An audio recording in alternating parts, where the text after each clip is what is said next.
Hey there, CUT Collective. It is Reverend Sheree here with a new Sunday Sermon Rewind. So, what we do here each and every week is that we take the lesson sermon from the previous Sunday and we start to just dive into it and to unpack it. Now, this Sunday, we have Reverend McDowell here in the hot seat, and Reverend McDowell went on vacation. You know what I mean? Because he deserves that. And so we're actually going to rewind from 2 Sundays ago because we have to make sure that we deal with every single aspect of prosperity. And so this week, I'm going to give you Reverend Gaylon. He's talking about imagination and prosperity.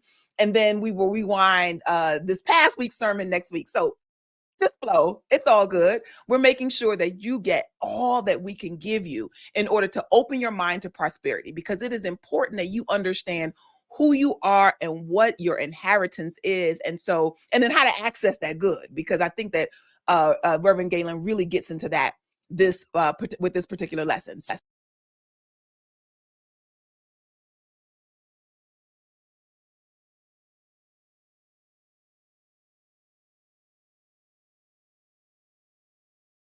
Am I back on? Okay, I'm hot again. All right. So without further ado, I'm going to bring Reverend Galen on.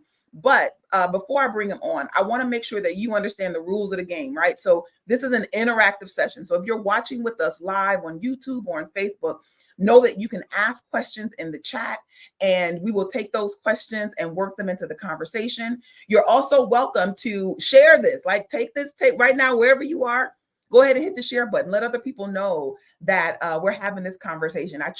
Trust me, it's going to be really dynamic.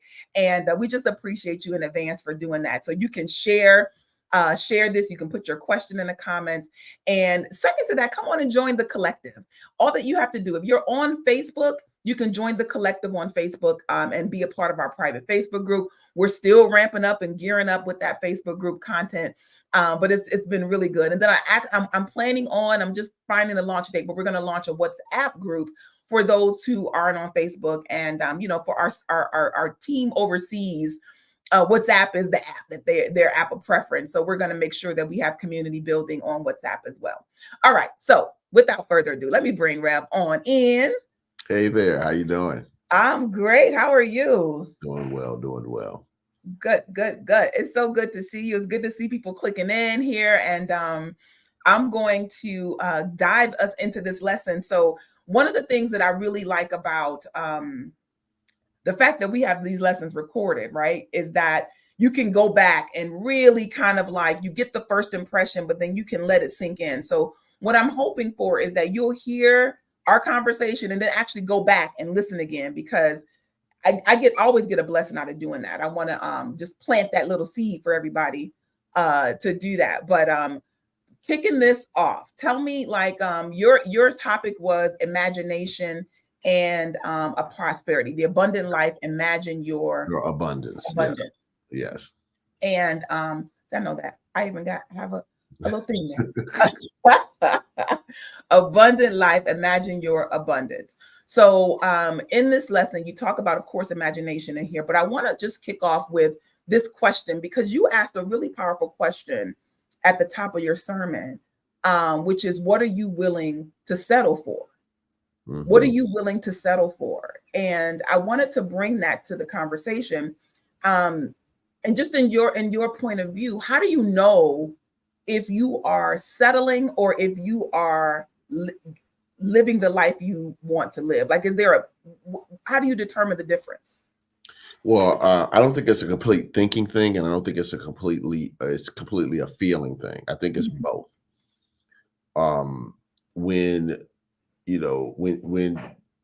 everybody has ideals, and then, like all people that are on the planet Earth, they're faced with responsibilities, accountability, etc., bills. And then they have to start asking themselves, okay, is this the life that I'm really happy with? Mm-hmm. Am I happy with this life?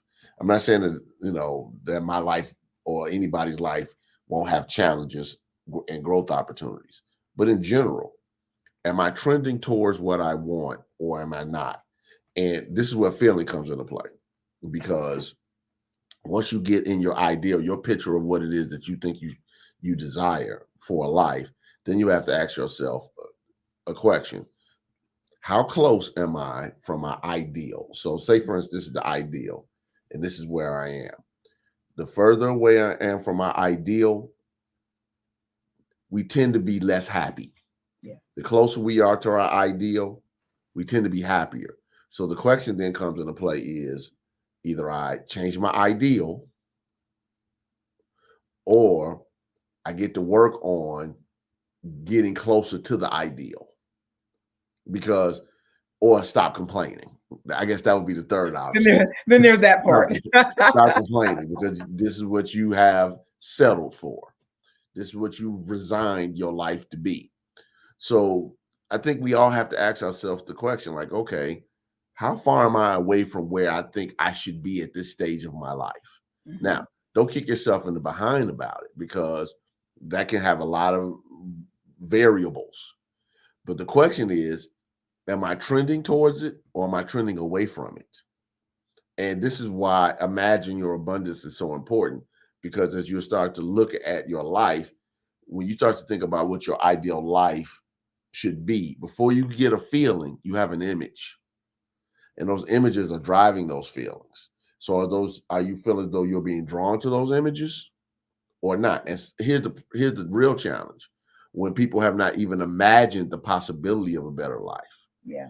And that's when it gets really rough, because that's when you know you've settled. That's when you know you're resigned. That's when you know you're stuck. That's when you know you're going in the opposite direction from your happiness, because you can't even ponder the thought, the image, the picture of better. Right. Once you get there, you're really stuck. So that was the when I started thinking about that, because that question of, what are you willing to settle for is one of those gut punches. Mm-hmm. And I think that the spaces where I just personally was like, okay, wait a minute, am I settling in this area of my life or in this area? What I realized that there are places I had not got a clear picture. Right. And so that feeling of not achieving the desire is really linked to not having a clear picture. Mm-hmm. So for me, that was for my personal, what came up from that question. So I want to encourage you all to listen. And this is key, because sometimes the reason we're not moving forward is we don't have a destination. We don't know what we want, and so just to ask these questions. When you hear one in the sermon, those are the ones I write in my journal, because I want to work with those questions. The lessons I want to unpack, but the questions sometimes are like the key that unlocks the door for me. Right.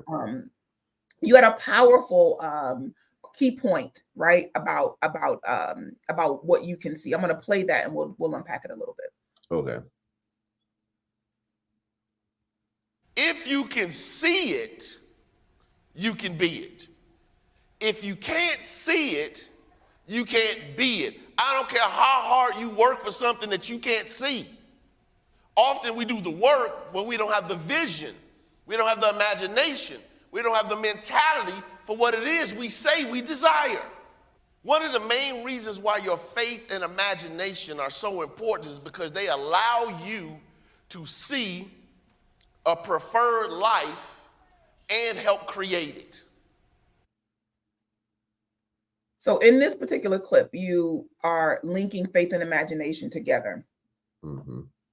And I think that's really kind of kicking off what we talked about with that opening question. If you can see it, then you can be it. So when you say see it, share with me what you mean, because I want to make sure that we're getting, like, is this that I'm writing out my goals? Is it that I'm getting that I'm visualizing? Like, how do I get to even see it? Well, this is why I try to tie faith and imagination together, because they're tied together in definitions, but it's not necessarily overt. So when I say see it, I mean, in your mind, can you see yourself experiencing that which you desire in it? So for instance, Neville Goddard says it this way. I think it's a great way of explaining it. He said, there's a difference between seeing a ladder and seeing your hands on the rungs as you climb the ladder. Mm-hmm. I'm talking about, can you see your hands on the rungs? Can you see your feet walking through the sand? Can you see yourself experiencing that which you desire? So part of the picture is you in it. It's not just that it's possible, but it's possible for me. That's a part of actually seeing it, seeing yourself on the stage. You've heard me say this before. When I was sitting at Christ Universal Temple in the middle section of the top balcony while there were speakers coming to and fro, and there were times when I was like, yeah, I could get that person. If that person's up there, I know I could get up there. Not knocking anyone else, but sometimes, we would have a guest or two that were not, in my opinion, up to the standard of Reverend Coleman and her ministers. So I saw myself on that platform preaching those sermons well before I ever had the opportunity to do so. But I had to see myself as a possibility. So when it was time for me to do it, I was on go time. Like, oh, I've lived this experience so many times in my mind that it's nothing. I'm ready and hungry to go do it. That's the difference. That doesn't mean you won't have any butterflies or anything of that nature. That's natural if you want to be excellent. But if you've played that picture in your mind over and over again to the point to where you can see it and you can feel it with conviction, you've already lived it. That's why I use the term, it has to be a living reality in you. Right.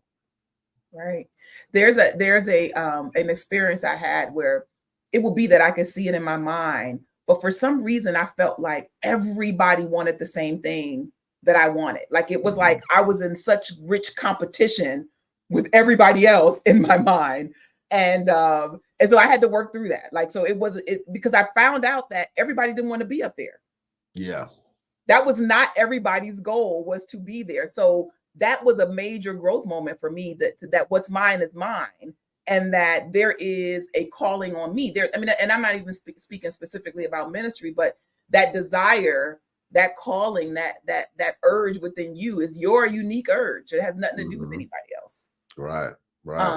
You talked about faith, right? So one of my favorite definitions, where we talk about the link between faith and imagination. Faith is the perceiving power of the mind, right? So that's one part. Right. And then it's linked with the power to shape substance. And that's where imagination hits in there. So how does your faith and your imagination work together for this spiritual assurance, for this power to do the seemingly impossible? So faith, I'm using different terminology than we normally use. It's right on in alignment with truth. But I believe faith is the possibility faculty. So even if you see a thing, can you believe that it's possible for you? All right. So faith allows you to see something and believe that it's possible. Jesus talked about faith more than he talked about any spiritual faculty. Why?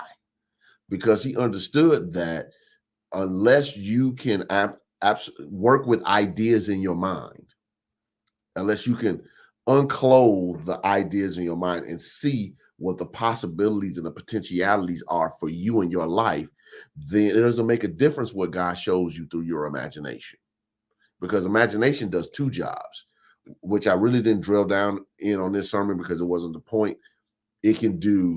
We can be active in our imagination. In other words, we are seeking to actively imagine something, like with the vision board that I created, or spirit can project upon the screen of imagination an image of what's possible for you. But now, what do you do with that possibility? This is why I added the extra definition that was further down for faith by Charles Fillmore. The faith is the deep inner worth. Is a deep inner worth. I don't know if that's right how I wrote it. Faith is a deep inner knowing. It should say deep inner knowing. Yeah, I'm about to say it's a deep inner knowing. I was like, I don't think that's how I wrote it. It's a deep inner knowing. That's a typo. That's it's all good. Typo. Okay, yeah. So faith is a deep inner knowing. All right, that which is sought is already ours for the taking.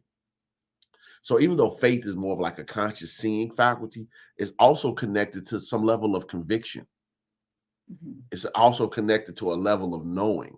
It's connected to a level of realization that that which I see is mine.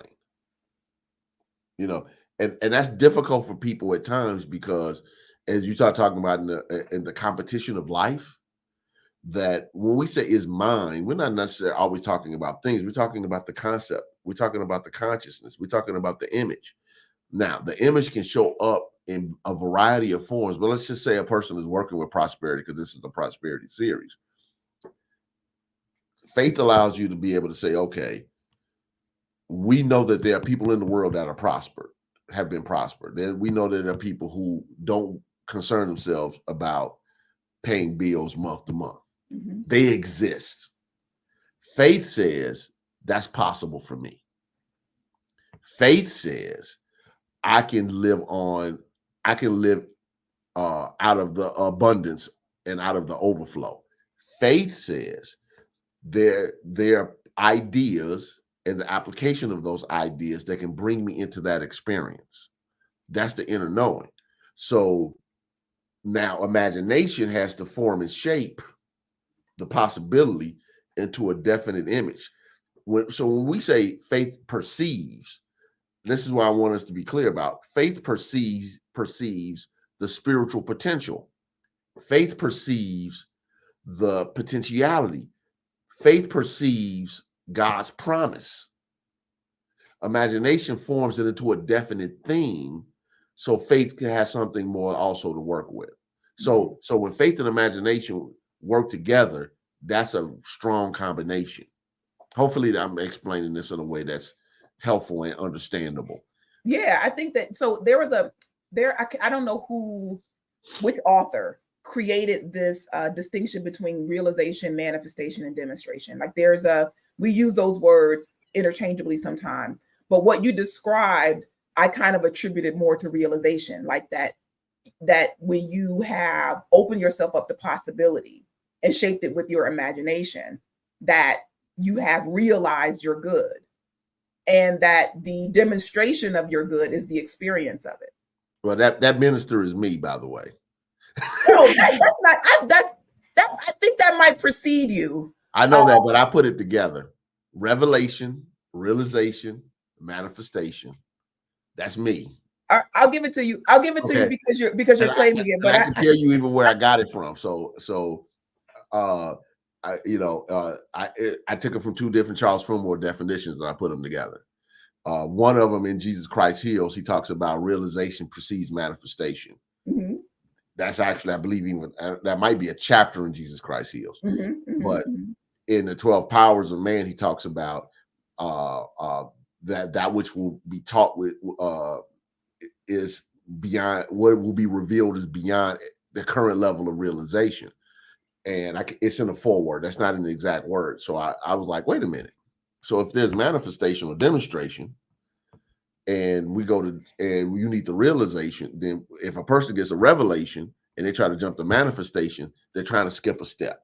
So all I'm saying is, it's a high probability that you heard me teach that, and I want my acknowledgement. I'm okay giving that to you. I don't. That's not quite how I got to it, but that you pulled it all together, I think because here's the thing. Remember this as metaphysicians. I'm saying this for all of our benefit, that we're looking at how this works, because what happens is that you have an experience that's amazing, or you have an experience that's horrific, and you don't know how you got there. Right. You don't know, how did I get to this place so that I can either never come to this place again, or put something else in the spots and repeat it. Right. Yeah. I want to put something else in the equation. So wait a minute, I just had an amazing experience of love and attraction. And so I want that same experience in my health. I want that same experience in my finances.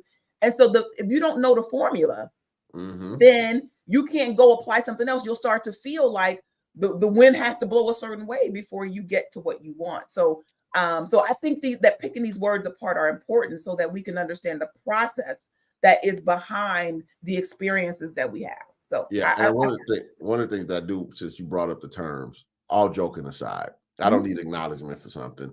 We've been reading the same books for the last 25 years. The people sometimes try to dance around demonstration. Manifestation and demonstration aren't the same thing. In my book, they're the exact same thing. That means it's showing up as experience. And I think sometimes people try to dance around those things as a way to get around new thoughts, definite hardcore stance on the demonstration of truth. Right. And this is why, my favorite statement is there is no such thing as undemonstrated understanding, Emmett Fox. Why? Because when I read that statement, it made me realize it doesn't make a difference how many books you've read. It doesn't make a difference how many classes you've taken. It don't make a difference how many masters you studied under. The real test of understanding or realization or knowing is demonstration. And it always will be, regardless of, I was watching something earlier today. It just is a laugh. Not because I know you're in LA. I'm one of the biggest Michael Jordan fans in the world. So I was watching this Michael Jordan fan debate a LeBron fan. They was like, well, Jordan was 6 for 6 in the finals, but LeBron went to 10 finals. And the Jordan fan said, well, that meant he got there 10 times, but he's only won 4. That's less than 50%. He said, yeah, but he got there 4 more times than Jordan. And he said, and the Jordan fan said, are we giving out participation awards now? And that landed with me. Like, okay, well, I got here. That's how we talk. When I studied under Reverend Sheree for 6 years. Okay, I get that. But we're not giving out, the universe doesn't give out participation awards. Yeah. Life is consciousness. And it is so high you can't get over it. It is so low you can't get under it. Can't get under it. Look at there. See there. Don't say there's no funk in new thought. Exactly. So this is powerful. I hope you all are getting some out of it. If you have questions, know that you can add that into the comments and we'll fold that in. Because our intent is to make these principles practical. So we want to make sure that you're understanding this in a way that you can use them. All right. So here's another clip. And this is talking about I pulled this. This is a personal clip I pulled. This is one of it's one of my little itches, and it's something that I try to make sure that I share with my students. I play it. Man's faith in God is measured by his confidence in himself. What is he saying? You can't have a big God and a little you. You can't have a capable God and an incompetent you. And I know that often in religion we're taught to demote ourselves so we can promote Jesus. But you don't have to demote yourself to promote Jesus or anyone else. Jesus is Jesus. You couldn't promote or demote him. The question is not what you think about somebody else. The question is, what do you believe about yourself? This is why Reverend Coleman would say it differently. How big, y'all know the rest, is your God? We often limit the possibilities because of our little God that we're praying about stuff that we can go across the street to Jewel and pick up. So many great nuggets in there. That this idea of, this is why when we talk about principle, we know about the goodness of God. The goodness of God is the easy one to wrap your mind around, right? Mm-hmm. The allness of God. I mean, we can share that. It doesn't have any kind of, we don't disassociate from that. But to say that you're made in the image likeness, that you are divine, that you're good, that you're a reflection of divine, that you have those characters, is a stopping point. And so, and a difficult thing to get over. And I think that what you shared is this idea of a big God and a little you. Oh, we got to murder it. We got to murder that idea. Because I don't know. I think that there's something that is leftover residue from that martyrdom tradition, that part of Christianity that many of us have embedded in us. It's like residue from that. Mm-hmm. And it's time to let that go. Yes. Yeah, I totally agree. And I think that it's one of the challenges that people have with New Thought. And this is why people tend to of late, well, I would say over the last couple of decades, trend towards what I would call the hybrids. The hybrids would be fundamentalist churches that still teach prosperity and speak the word and, prosperity, etc. Prosperity gospel churches, word of faith. And I'm not knocking any of them. God bless them. Wherever they can get the message, they can get it. But they still get to keep their old concepts of that still work within that paradigm of, the reward and punishment, heaven, hell, God, devil, all that other stuff, and still be able to, study their prosperity and well-being, etc.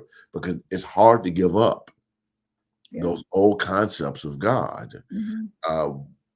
People don't really know what it means to be spiritually free until you are receiving not second and third hand information, but what you've experienced God to be for yourself. And I'm a big believer that mean people have a mean God. Judgmental people have a judgmental God. Frustrated people have a frustrated God. And punitive people have a punitive God. And at the same time, a loving people, prosperous people, happy people tend to reflect a consciousness of God that is in alignment with who they are. Now, God is just principle, the principle of absolute good. The challenge comes into play is, can we accept that? And at the level we can accept it, we can express it. But if you can't see it, you can't be it. That's why I kept trying to say, if you can't even mentally juggle with the thought that God wants me to live a healthy, happy, and prosperous life, it's very difficult to get to the point of trying to live it. And that's what we're trying to present to people. We're trying to present like in the Matrix. And I know, a lot of people have not seen the Matrix. Be a better person. Go see But if you've seen the movie, you know that Morpheus offers Neo the two different pills.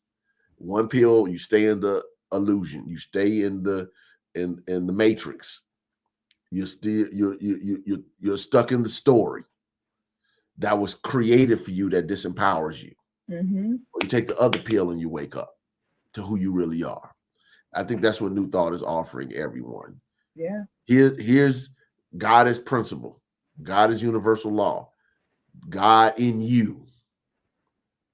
Are you willing to take it and wake up? Because it's some struggle and strain to waking up. Right? Everybody talking about, waking up is great.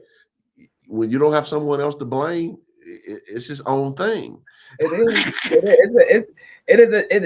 New Thought is not for the faint of heart. You know what I'm saying? This approach to God is not for the faint of heart. Because you must call on the courage. You must work with your inner strength. If you can see it, you can be it. And if you can't see it, you can't be it. Is liberating to yourself. But I think that what I found a liberation in is in dealing with other people. That, when if there's somebody that you care about in your experience and they are still, struggling with drugs, can't overcome an addiction that you see as tormenting them. They're not enjoying the addiction. They want to be through it, but they just can't see themselves as being drug-free, right? And so some of it is you may be trying to help them at the wrong space. Where you want to help them is in what they can see. What can I do to help you see a grander possibility? That's where I can maybe support you in. I can, and I see you. I start to see you in that light, because if you keep showing up as an addict and I keep calling you an addict, how can you believe that I'm not even believing that you can and bear witness to that there is a greater you that I see. So I think that when I took this and kind of looked at how I was working with my life. I mean, my son turned 22 yesterday, and he's a miracle child because I'm just 25. But yeah, I know it's like miracles, right? So I'm looking at listening to him, who has been, just rooted in this. Like this is the only belief tradition that he has been consciously aware of. Not that other things haven't been around him in the atmosphere, but when I listen to him, It is a real interesting thing. And I know you probably have the same thing with Angel, where there's a level of their ability to see their lives that is really indicative of what it means to grab these principles and live from them. It's a powerful thing to see, despite life's fears and things that come up. It's like there's this belief in themselves that just kind of like that big God concept. Like there is, if the frustration is they know how big they are, like they know how amazing they are, and they're frustrated sometimes that they're not releasing that potential in a way that they know that they can. Like it's kind of amazing to watch. Yeah, it's a part of the growth process. When you were one of the statements you made before you gave your son's example about seeing it someone else. Yeah. When Reverend Coleman used to have ministers meetings every week before she retired, every week, no matter what the ministerial team met on Thursdays. And she would often say in the meetings to help us recalibrate, all healing begins in the mind of the practitioner. She would say it over and over again. All healing begins in the mind of the practitioner. What she was saying from that standpoint of it is as practitioners of truth, which is what every minister in this movement should be. And not just the ministers, the teachers, and not just the teachers, but the dedicated students. Yes. You're a practitioner of truth. She was saying, if you can't see the wholeness, she was using this in the context of healing, obviously. If you can't see the wholeness, then you're not doing anybody any justice. Right. You have to, she would say, and I know this is about prosperity, but she would say, if you go in the hospital and you can't get your consciousness behind the tubes and all the other stuff and sensors and things of that nature, you're not going in there doing that person any justice from a truth standpoint. Yeah, you might be a nice visit and chit chat with a person, but can you see beyond what's being experienced? So it goes right back to faith, the perceiving. What are you seeing?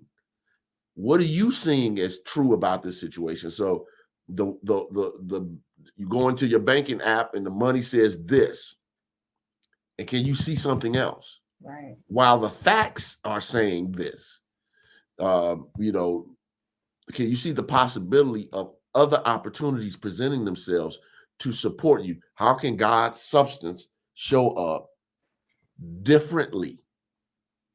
In other words, what do you have? I think Reverend Wells said this in one of his sermons. What do you have in your house? Talking about the lady that was dealing with the prophet Elisha. Mm-hmm. He said, what do you have in your house? Stop and pause for a moment. What talents, gifts, ideas, abilities, people who I know, how can the universe support you if you're not open to what's in your house? It's still an imagination thing. If you can see it, you can be it. If you can't see it, you can't be it. Now, this is where the benefit of someone who is detached from your experience can help you. And what we do as ministers is, because we're not attached to the experience, we can see beyond the experience. And hopefully with high consciousness, help pull people up from a place where they're struggling. Because one of the challenges that comes into play, my wife is in mental health. I know several people around the church who are mental health professionals, and all of them say to a person that the most challenging thing when they are dealing with a client in therapy is the inability for the client to see something else. Mm-hmm. They get stuck in the picture that they're in. Yep. So a person can be in therapy for 3 years and their picture never changes. Yep. And the therapist has done everything less than wrestle a gorilla in front of them. And unless a person wants to be free enough to want to really release the old image and create a new image, it doesn't make a difference what work another person does. Yeah. This is why Jesus couldn't even heal people who didn't want to be healed. But go ahead. We're talking about prosperity, and I've shifted to healing. So I mean, because it's all prosperity, right? Yeah. Like we know it's all, because we're talking about the mind. So you talked about that you have to accept your living reality. You talked about living reality, and before that, I wanted to just talk about thought really quickly, right? Right. That you share thought is mental energy, thinking is imaging, imagination forms and shapes thought into mental form. So one of the things that when we talk about the big God, right? How big is your God? And that you have to be able to see it before you can experience it. Right. That it is this power of thought that we're working with, that you actually are guiding and shaping this mental energy. Right. And I think that in the example of the therapist, what we all need to do is examine the picture. We need to examine the picture that we have created for ourselves. Like, what I'm living out of the picture I've created for myself. And I can change that because I have the thinking capacity. And that's what I want for if anybody is feeling stuck in something, because there's some strong stories. You know, I just had a birthday. There's a strong age story that begins to try to tell itself as you start to continue to celebrate birthdays. But regardless of how strong that story is, the power and presence of God that indwells you is bigger. Right. There's a truth that's bigger, but I have to guide that thought energy. Yes.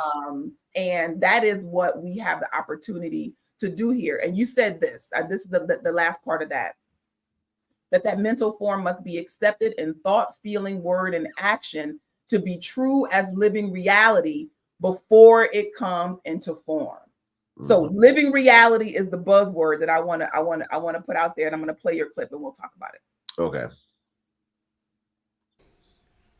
You have to not only shape it in your mind, you have to feel it with conviction. You have to accept that it's true for you as a living reality before it ever shows up. You have to accept it as a living reality before it ever shows up. What you think about matters. How you feel matters. What you believe matters. What you say matters. How you behave matters. Right down to your unconscious body language. All of them speak to the real images you have accepted as true in your mind. So I had to pull that out because that living reality that we talk to us a little bit more about that you have to accept this before it becomes your living reality.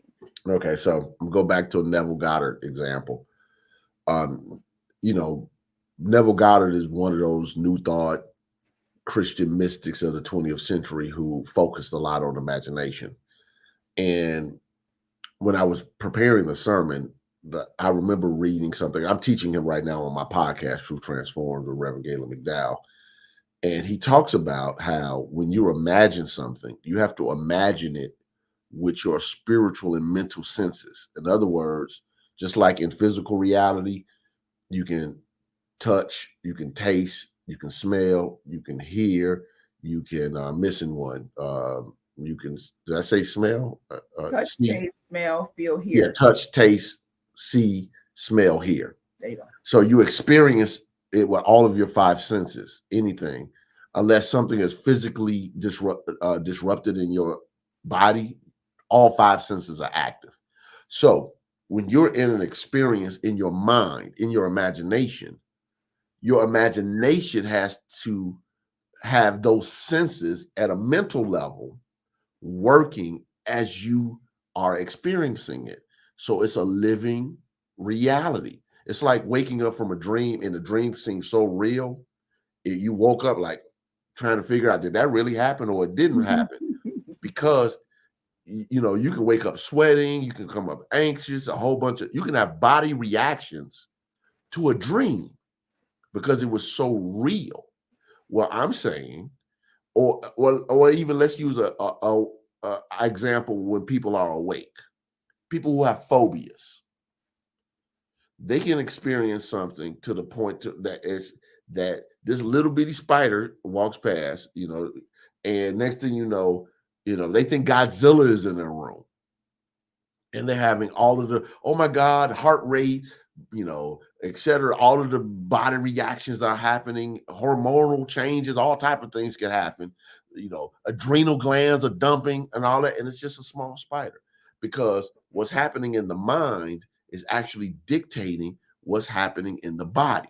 So if you can get that worked up over a phobia, if you can get that worked up over watching a presidential debate, if you can get that worked up over a movie or a TV show, I'm saying you can get that worked up about your prosperity. Yeah. That it becomes a living reality to the point to where everything that's about you is experiencing it before it ever shows up. And I'm saying if you can't experience it before it shows up, there's a high likelihood that you're not going to experience it in demonstration.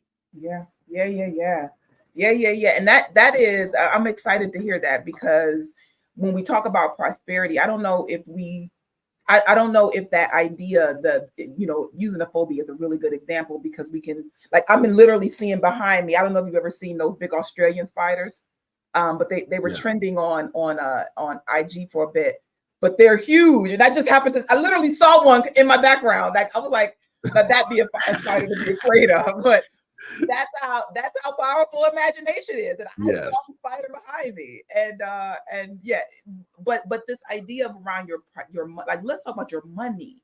Yeah, like, I know what it feels like not to have any money and to be afraid of where money's going to come from. Right. And so that feeling is, I remember being wrapped up in that feeling, reversing that, and to be wrapped up in a feeling of the abundance of God's goodness and the many channels of abundant supply that are opening to you right now is a practice, something to practice. Yeah. And here's the thing about imagination that people have to really get. Imagination, and I would also add faith. Imagination is completely illogical. It is completely unreasonable. Mm-hmm. If you want reason, and I'm not saying the reason doesn't have a place, reason in the context of planning and et cetera. I want reasonable people flying the airplane when I'm in it, or anybody's in it. That's not what I'm not talking about, that level of reason. I'm talking about reason from the standpoint of these are the facts, and this is what the world says based upon information is possible. Imagination says, no, that's not true. Imagination allows you to play in your mind. Mm-hmm. Imagination allows new things to emerge out of the creative source, because you don't have the limitations of being reasonable and logical. There's a place for reason and logic. But here's the thing, just like with phobias function completely out of the imagination, and no amount of reason and logic can convince a person that rope isn't a snake if they really believe that rope is a snake. Absolutely. Okay. Yeah. So you can come with the most logical explanation in the world, and then you will still lose them.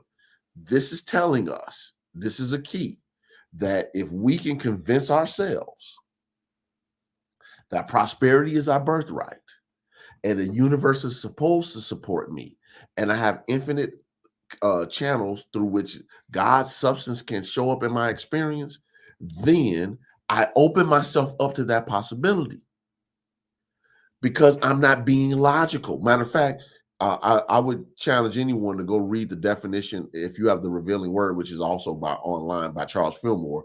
He has a definition called the faith thinker, not just faith, but the faith thinker. And he goes through definitions of why it's an unreasonable, it's not based upon reason or precedent. He goes through all these different definitions of why, if you're a person who claims you're a faith thinker, you cannot be a person that's based upon precedent and reason and all of these things, human stuff that we say makes sense.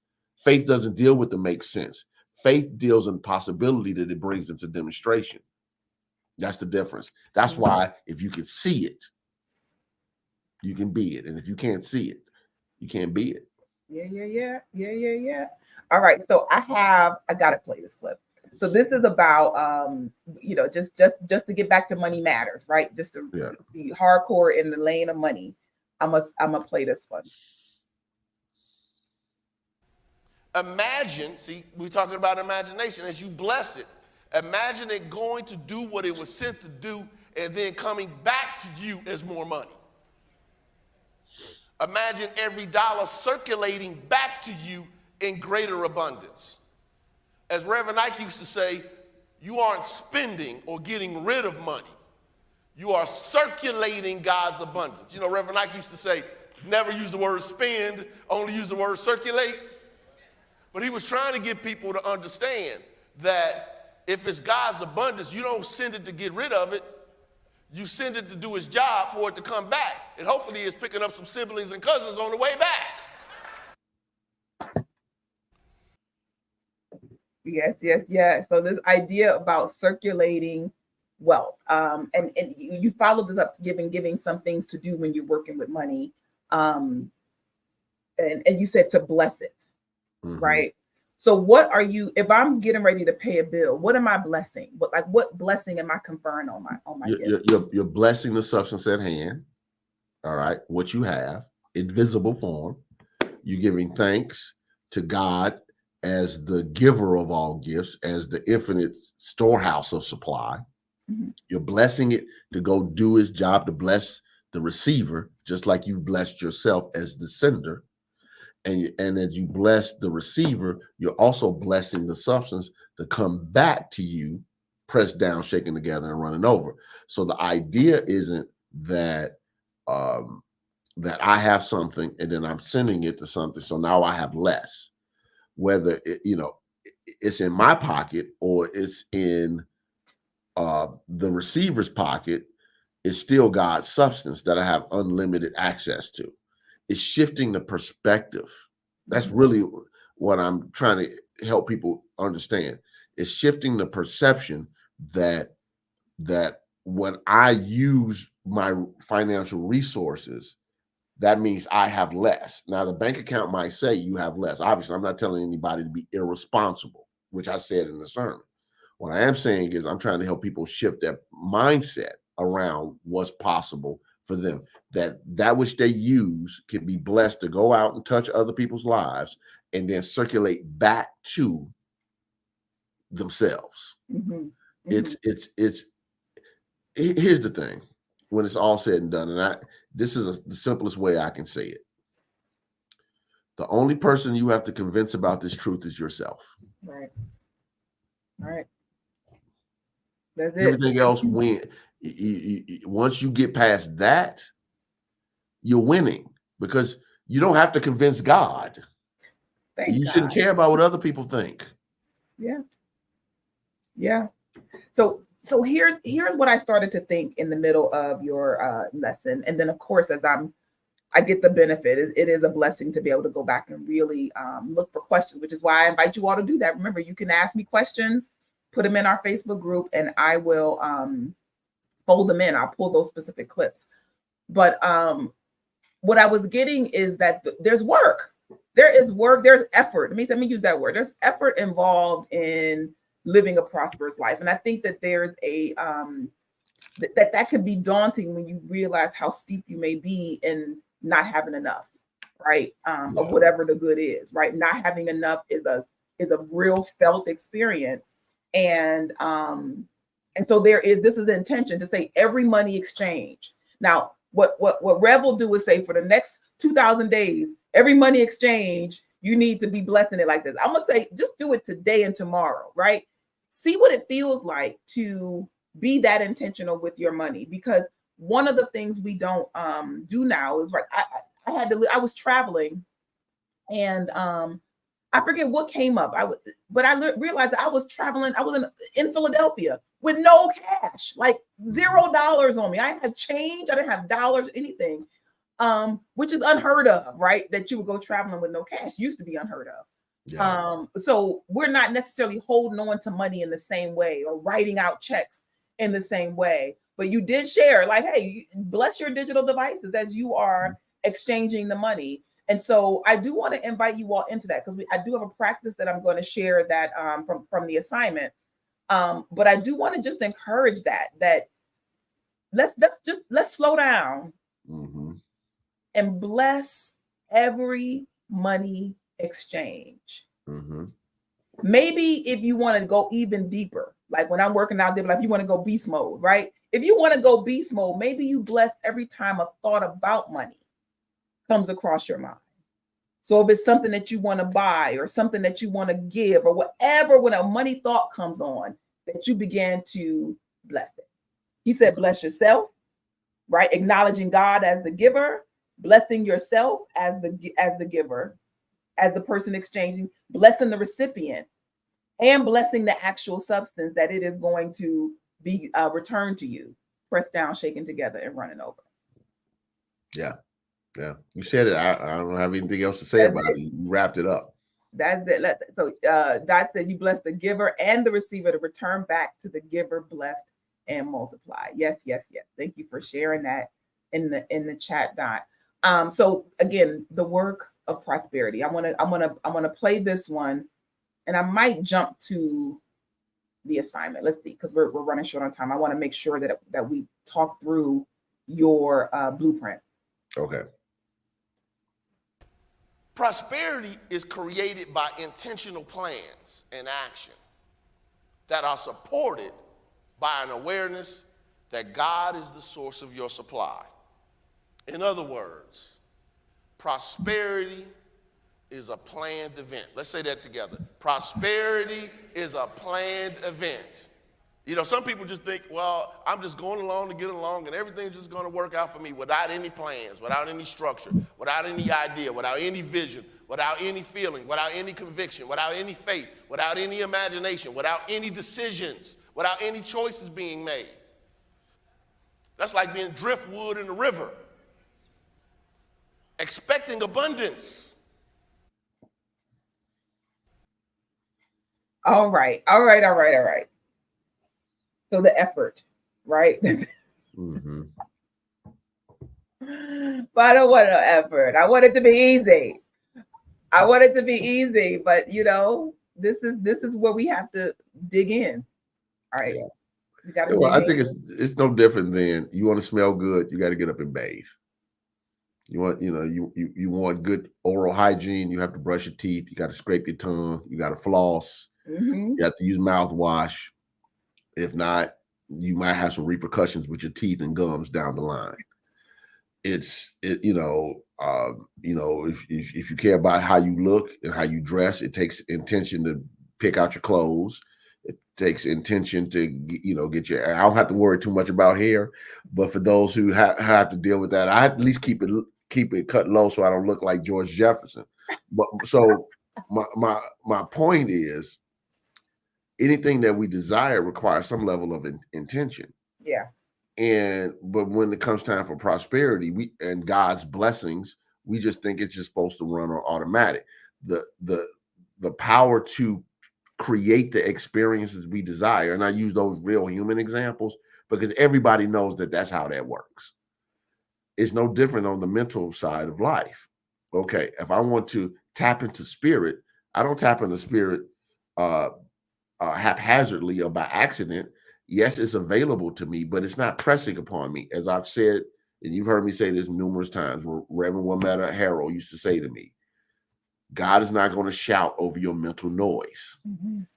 So if I'm stuck in my mental chaos, if I'm paying attention to all this outer stuff and what the world says I can and can't have, and I'm not paying attention to spirit, I'm not benefiting from the fact that the presence of God lives in me. I'm not benefiting from the fact that I'm a child of God, an individualized expression of God. So I can suffer with access to the creator of the universe in a moment's notice. I can make bad decisions with God's wisdom already within me. I can financially struggle with God's substance being evenly accessible to everyone. Now, here's the question. Do I believe that I have equal access? Just because my experience has not said that's the case up to now does not mean that I don't have access. What it does mean is I don't know how to get what's mine. So there's a gosh, that's just so good. There's a it is because it's like it's the best and the worst part of owning your spirituality, right? Is that it's you have to make these decisions, and we're capable of it, like little bit by little bit. Like that's why when I think about affirmations and the repetitive nature of affirmation, like what are you repeating this for? Right. And it is for this purpose. Mhm. It's for this purpose so that you begin to shift your belief. I consider affirmations, just throw this quick nugget in because I know we got to move on. I consider affirmations similar to it, even though they don't have kids do this now. When we were growing up, we would have to write a page of cursive, A, A, over and over again, B, B, B. So by the time we finished, we've written, all of the cursive letters, uppercase and lowercase. Yeah. Over and over and over and over again, to the point to where we don't have to think about it. All right. Yeah. So when you're affirming, what you're doing is you're creating a repetitive nature in brain science and calls a neuroplasticity, where you're creating new grooves for the brain. We have resistance because the other ways of passive thinking they're like freeways, and we're paving new roads. We literally have to tear up the old roads. We have to bring all the workers out and pave it concrete, and then lay more stuff on it, and then we got to paint the street signs on it. Whereas some of those old ways of thinking, they have smooth freeways where you can drive from California to New York without a problem. We're creating new pathways that are not based upon our past, based upon our culture, not based upon our family traditions, not based upon gender, not based upon what side of the tracks or neighborhood you were born in, not based upon all these other factors that have nothing to do with the simple truth. God is the source of my supply. Yes.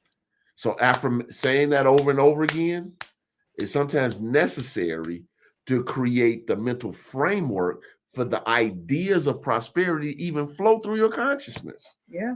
Yes. Okay, so y'all know y'all got to go ahead and share that with somebody, right? Yeah, that's a good example. It was the first time I ever thought of it. It just popped up in my head. Yeah. Because I've created the grooves for truth ideas to flow. That's right. Got bars today. Just dropping bars. Okay. Like Rakim. So this clip is going to set up our the blueprint, and we'll talk about that next. And then I'm asking you all. So I'm gonna have a vulnerable moment with you all, because I gave myself 10 minutes to create my blueprint, because one of my challenges is that I'll overthink something and never finish it. So I figured that, hey, I'm gonna use the rewind to work on my stuff. So here we go. Thanks for being here. All right, so wait a minute. I'm setting this up because I couldn't let these quotes go by. It was too powerful. I used to say, you must be definite with the infinite. Napoleon Hill wrote, what the mind of man can conceive and believe, it can achieve. Johnny Coleman said, I am the thinker that thinks the thought that makes the thing. I'm saying to you, you are a spiritual being that is always producing experiences according to the dominant images in your mind. So the dominant images in your mind, you are I didn't pull this quote, and I should have. But I am the thinker that it's the dominant image in my mind that I am projecting into my life. The dominant. Yeah, we have a lot of images, but they're images that are dominant. Yeah. And the dominant images are the ones that drive behavior. Like you can have some random thought. Anybody can have any random thought or feeling, but it's inconsistent with the way you normally think, feel, and believe. So those dominant images are what's really driving behavior. And we have, using this example, I was sharing with somebody who we were talking about how punitive previous generations were when it came to whoopings. And I was sharing about this rapper DMX that passed away a couple of years ago, talking about how punitive and heavy-handed his mother was, and then the other problem that came out of her issues. And one of the people I sent it to said, man, I was getting whooped with extension cords like him all the time as a child. And I was like, I never knew that. Now, you have this image of what happened to you. Now you can go two ways. Okay, the person I sent it to made sure that never happened with his children. Some people get the image and they are so warped about the image that they perpetuate it going forward. Right. So Right. hurt, in other words, hurt people. Mm-hmm. But hurt people because that's the image they have in their minds. Right. All right. So let's look at it from a prosperity standpoint. I'm gonna use a random example. Paris Hilton, for instance, used to be really popular back in the day. Comes from the Hilton family, these hotels that people all over the world, Hilton. Now, her and her sister, I can't remember her sister, they walked into prosperity, TV shows and pre-social media fame. It wasn't as much effort for them to realize, okay, and I'm not knocking them, I have no demonstrable talent for this money. But what I do have is a Hilton consciousness. Mm-hmm. Yeah. Not knocking them. I don't know them from Adam. Yeah. But what I can say is they have a Hilton consciousness. Okay, not just the money that backs it up, the mentality that backs it up. They believe they're supposed to be wealthy. Now, here's the thing. Dr. Dennis Kimbrough, the author of Think and Grow Rich and Black Choice and so many of the other books on Black wealth, has been writing since the late 80s that Black America, if it was a country, will be the 9th richest country in the world. That's how much wealth passes Black hands in America. All right. So if we thought that we're part of a community that's the 9th richest in the world, how would that psychology shift how we think? Absolutely. Yeah. Yeah. The dominant image. What's the dominant image? So the dominant image that's been sold to us is violence and daddies abandoning their children and drug dealing and gang banging and poverty and being on public aid, et cetera, even though statistics will tell us that that's not always consistent. Right. But but here's the thing. If I can sell you the image, I don't have to worry about your behavior. Miseducation of the Negro. If you teach a man to go to the back door, and there is no back door, his very nature will compel him to create one. You don't have to worry about people's behavior once they have bought into the image that you have given them. So this was the beauty of Johnny Coleman that people just tend to forget. 1950s Black America, Chicago. Jim Crow laws still in play. Yeah. And she's saying, you are God in expression, and nobody can keep anything from you, including this white nationalist dominance in governance and public policy can keep you from the good that God has prepared for you if you have the consciousness. Mm-hmm. That conversation was radical because the only other person that was having it, very few. It was very few. Reverend Ike or Daddy Grace or some other people. But some of them other people outside of Johnny and Reverend Ike had other things attached to that that, in my opinion, can be problematic. That's just my opinion. They were saying, if you can free yourself in your mind, you can be free. She was selling image. So why have a panorama of truth in downtown Chicago with the Marriotts and the Hyatts and all of that? Because at the time we weren't having those experiences. Why we're going to see Duke Ellington in the 60s? Why are we having the most pristine services of the way people look and dress and act and go and do stuff and everything's in divine order? Because she was selling an image that we caught. Those who want it better. And that is our responsibility to make sure that image is in its new context, is presented to the world, that the world is still trying to tell you what's possible for you, whether you're white, Black, Asian, Arab, Polynesian, whatever. They're trying to sell you an image. And we're saying That's not the image that matters. Don't buy into that image. Buy into the image of your prosperity, of your excellence, of your divine order, that you're well loved and you're provided for by a competent, loving creator that created you to win. You were not created to lose. That's a totally different conversation than most people are having in life. I was created to win. I'm created to win. Created to win. I'm created to win. Mm. So if I'm created to win and I'm not winning, I know that I'm out of alignment with truth. So now I need to get in alignment because I was created to win. That's it. And That's there's a different image. I know we're going over time now, but that system. You went and got some rest.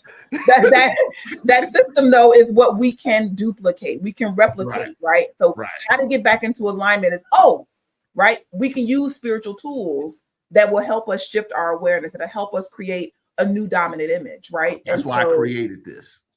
So I got it. I'm pulling it up, the Abundant Life Blueprint. So just break it down for us a little bit. Then we're gonna and just briefly, because then I'm gonna show you one that we can go through. Okay, so just the context, really briefly, I was trying to figure out a way to help people understand imagination, how to use it. And I realized some people can see it clearly and some people need some handlebars. So I started thinking back with ways in which we used to do things where we would put something in somebody's hand as a tool to work. So I scribbled this literally in the office I am, and the table, scribbled all of this. I wrote it out exactly how you see it in my poor handwriting and gave it to Robin to send to the graphic designer to create. And that's what you have now. Every last thing on here. So the Abundant Life Blueprint talks about how do you work with the different major areas of your life. So you put a happy picture of yourself in the middle. Why a happy picture? Because you want to see yourself in the center of these intentions that you create. So the intentions could be your spiritual goals. What do you want to accomplish spiritually? Your prayer goals, your meditation, your imagery, that can show up as what you give. Health goals. What do you want to see? Very definite goals. I want to be this weight. I want to be this strong. I want to walk this often. I want to exercise, et cetera, et cetera. I want my cholesterol this. I want my blood pressure that. Whatever the goals could be. Relationship goals. What do you want to see it look like? Okay, because if you get clear about your relationship goals, you might get clear about that what you're in right now ain't it. Mm-hmm. So so it either needs to be fixed or left. Happiness goals. What are the things that bring joy to your soul? Just in general, you just love to do things that make you happy. And again, obviously, prosperity goals. What are your money goals? How much, what do you want to accomplish financially? What do you want to have at different stages of your life? What does that look like? And for some people, it might be real present. Like they need to be able to have enough money for rent. Everything is not Jeff Bezos goals. Right. Sometimes if what's in front of you, it's like Mary O'Malley. She's a guest I've had on my podcast a few times. She wrote a book called What's in the Way is the Way. Mm-hmm. So what I would say is whatever's in front of your life right now should be on the Abundant Life Blueprint. Right. The scripture is to remind you that whatever you ask for in prayer, believe that you have received it and it is yours. In other words, if you can see it, if you can accept it as yours already, and it can be it. You don't pray to get, you pray to with the realization that it's already yours to demonstrate it. If you're praying to get, you're in a getting consciousness versus a knowing consciousness. The affirmation was something simple to help people realign. So the goal was, and then it's signed by God, Jesus, and the Holy Spirit. You put your name and date there. So this is your covenant that you've made with God. So the idea is you just take 15 minutes a day, start off with your affirmation, affirm your affirmation, affirm your scripture, look at your intentions, hold it in consciousness, see your happy picture of yourself, take it into your meditation time for 10 minutes. As you come out and you get any ideas, goals, or whatever, write them down. But the idea is to get the feeling of what you've written or the pictures. You can put pictures in each section too, however you choose to do it. But the idea behind it is to get clear. First, the thing is get clear, because as you are putting images in these sections or writing intentions in these sections, it's really getting your mind clear. Again, you must be definite with the infinite, as Reverend Ike would say. As you get more definite, as you get clear, now you can contemplate it. Now you can meditate. Now you can imagine it, experience it as a living reality in your consciousness. Then as you come out, say the affirmation again, say the scripture again. Thank you, God. You can say your prayer for protection or however you want to do it to come out of your prayer time, and that's it. But if you do that twice a day, and that whole process takes 10 to 15 minutes, you're actually retraining your consciousness, but specifically your subconscious mind. Yeah. So that's the gist of it. I mean, thank you for that. And there's a this is from the sermon at Christ Universal Temple on September 22nd. You can find it on YouTube if you want to watch the whole lesson together. I mean, we've broken it down amazingly, but there's still so much that we didn't get to cover here together. So what I decided to do was to put it to the test. Right. Okay. So, all right. So vulnerable moment for me. All right. I created my own abundant life blueprint, right? Okay. So in working with this, what I decided to do, because I like to do images, but I wanted to be clear, like to write out what is it really that I'm trying to do. So my health goal is I can do 10 burpees in succession properly and lovingly release 15 pounds of excess fat. Right? All right. That's my it's very clear. Okay. My spiritual goal is so I have this thing where I'm open for God's big idea. There's a big idea to emerge through me, but I hear God's big idea clearly and move forward full force in faith. All right. That's my spiritual goal. And I want to repeat for everybody, these are my first drafts. I'm still working with this. So but I didn't want to be like my old self, right? Where I would start these things, not finish them, and I would never have a blueprint that I could even begin to work with because I overthink it. Vulnerable moment. I don't know if anybody feeling me on that, but that's where I can be sometimes. My relationship goal. I am a loving, committed, healthy partner, and I let my partner love me lavishly. I have two goals for relationships, because in my friendships, I am a joyful, loving, and constant friend to my top 5. So those are my 2 relationship goals. You have a great top 5 because I met some of them. Great top 5, by the way. Thank you. I do. Yeah. I do. My people's agree. And then my happiness goal, I travel and enjoy the fun of setting my own schedule. So that is a big piece of joy I have discovered, is that controlling my time has been amazing. Makes me very happy. And then from a prosperity space, my money, my business replaces and exceeds my former salary. Okay. So I'm in a space of shift, and this is my intent for prosperity, is that my business will replace and exceed my former salary. Beautiful. Okay. You want my feedback? Feedback, give it to me. Okay. I think all of this is great. One of the things that you possibly could add to them is, some of these would be time specific. Uh-huh. Like I can do 10 burpees in succession by when, for example. My business replaces and exceeds my former salary by when. Mm-hmm. You know, maybe even with that one, by how much. Okay. Or better, for instance. Those would be some examples of, I would say, traveling goals. I'm taking this many trips in 2025. Mm-hmm. But the health goal and the prosperity goal are the ones I really wanted you just to focus on the possibility of putting some framework around it. If you go to Napoleon Hill's book, Think and Grow Rich, in chapter 2, he gives 6 steps to developing how to achieve a goal. Obviously, his thing was money, but it will work with anything. And one of the things that he talks about is by what and how. I'm not saying you got to have all of that together, because this is one tool. You can use other tools to help it. But I think this is great. I think the picture is very happy, which is my real goal, was happy picture. But here's the thing. I don't want people, and I'm just giving a slight critique. This works for you because it came out of your soul. I'm just saying there's ways to be more definite. Mhm. But the idea behind it is to actually get down right and get clear for yourself. Yeah. It's a tool. It's not absolute. It's a tool to help you get clear about what you need to be imagining in your mind and experiencing it as a living reality. So those 10 burpees could be experienced in your mind as you're doing your meditation for it in your mind over and over again. So when you go to the gym, okay, it might be 1 burpee, but in my mind, I'm doing 10. And you're working now to it because now you've already experienced it in your mind. And now it's just about doing it. Yeah. So yeah, I would say that definitely works. The main thing is this for everyone who's listening to this live or will listen to it later. Don't deal in perfection. He has to be the exact same words. Just do the exercise and then do it with every morning and every evening for a designated time.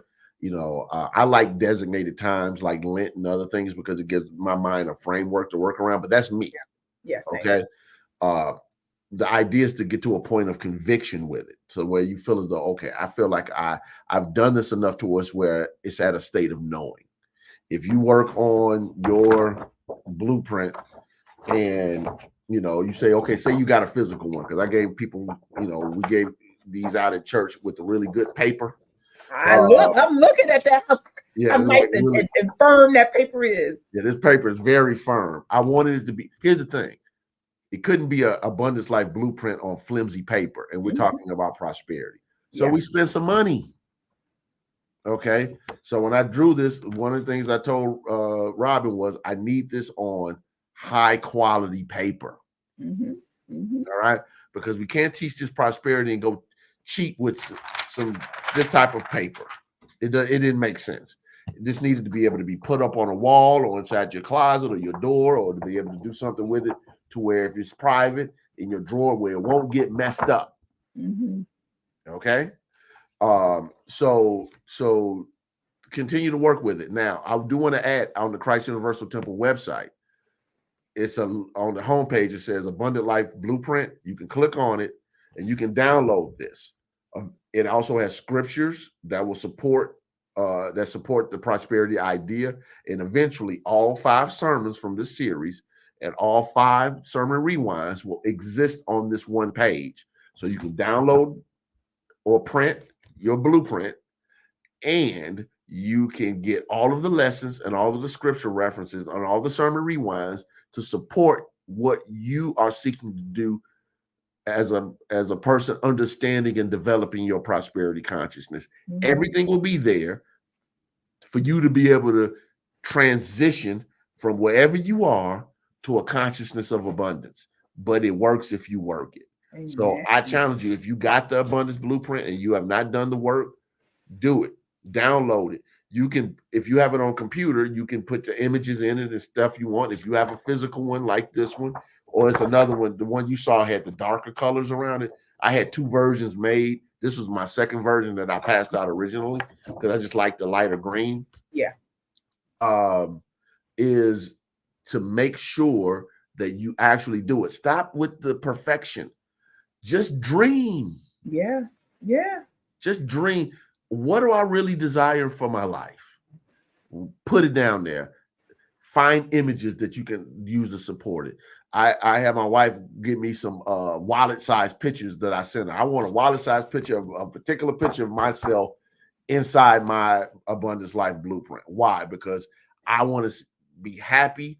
I'm in my suit. I'm laughing. I'm good looking in the picture. So when I see it, I'm like, oh, I remember that moment and how happy I was in that moment. So now I'm also borrowing energy from a former memory. Yeah. A picture that represents happiness is for you, right? Not it is like, it doesn't have to be the best looking picture. I know we pose and do all kind of things, but if that picture represents joy and happiness, that's a good one to use. That's a very good one to use. Yeah.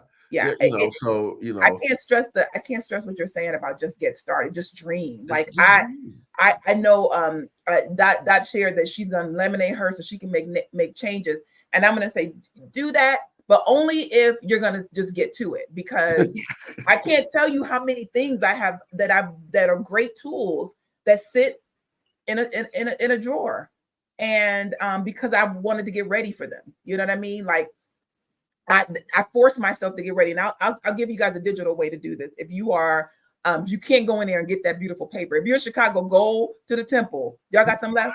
Yeah, we still have some left. So there's some left for those who didn't go to church on Sunday. They got it. They got some left. And I'm going to ask them to make them available. So go Sunday and get your blueprint. But for those of us who are part of the collective, because we're not in Chicago, I want to invite you to the practice I did. So what I did is I downloaded the image as an image file, PNG, and then I added it to Canva so I could type in on top of it what I wanted to do, and I put my picture on it. So I used Canva to be able to type mine in. So I'll share that so you can. Oh, I took it away. So I also made this 11 by 14, which is bigger than normal size paper, because I didn't want anything to be viewed as small. Again, it was abundance. So I didn't want it to be something small. It's important that everything had to match up. Matter of fact, I'm gonna tell you, when I showed this to my daughter, she said, "Dad, you gave that away to the church?" I was like, "Yeah, we got to help the people get where they need to be."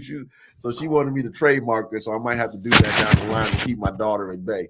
I love it. Yeah, it's a fun tool. I mean, like there is the reality is that it's only as good as your use of it, right? So we want you to use it. Thank you so much for giving us a tool to help us create that dominant thought that you gave it to us in a few different ways. It was that dominant thought, that dominant image rather. The idea of your living reality, like holding on to this idea so that it can become your living reality. And this is one of those tools to make that kind of transformation. So thank you for that. Thank you all for hanging in there. It was important to me to really go through that practice, because we want the idea is to inspire you into right action, right? Like it is, we just want to inspire you into your shift and your change. Listen, I will put a sign on my door if I could do it for you, because that'd be I got a feeling to be a long line, but we can't do it for you. We got to all do it for ourselves. We get to do this thing on our own, and it's really good, but we get to do it together as a community. We get to encourage one another. So what I want you to do, here's my double dog dare, right? For those of you who are part of the collective and you feel comfortable, okay, take a shot and upload your Abundant Life Blueprint to our Facebook group, right? Share it. I'm gonna post mine before I chicken out as soon as we wrap out. But share your blueprint and let's inspire one another. Give feedback if there's something that you don't understand. Maybe when your question helps me to get clearer. So I'm gonna invite you all to play with me. Don't leave me alone out there with my blueprint out there in the wind. But let's support one another that way. So I'm gonna post it. I'll post it today, and we'll keep on supporting one another as we create a better life for ourselves. That better living part is what we have the opportunity to do. Yes. So thank you again for another powerful rewind of Reverend Gaylon. And what we have planned for October during the anniversary month is we got another rewind next week that'll be with Reverend Rod. But then we want to talk about the founding of the church. We want to talk about some of the history and some of the lessons and some of the legends that have come out of CUT. So we'll have a couple of conversations, I think, that will be really fun to talk about this powerful legacy that is it 73 years old? No. 68, 56 to 2024. Say it again. Yeah, we'll be 70 in 2 years. Okay. All right. 68, the 68-year-old ministry. We're going to celebrate and talk about that amazing life that is Christ Universal Temple. So just stay tuned. Stay tuned. We'll be back with you next week. God bless you real good. And again, thank you so much, Reverend Gaylon. We appreciate you more than you know. Thank you. God bless. So I will see you all next week. God bless you. Thank you for being here live with us. It was fun. Amen.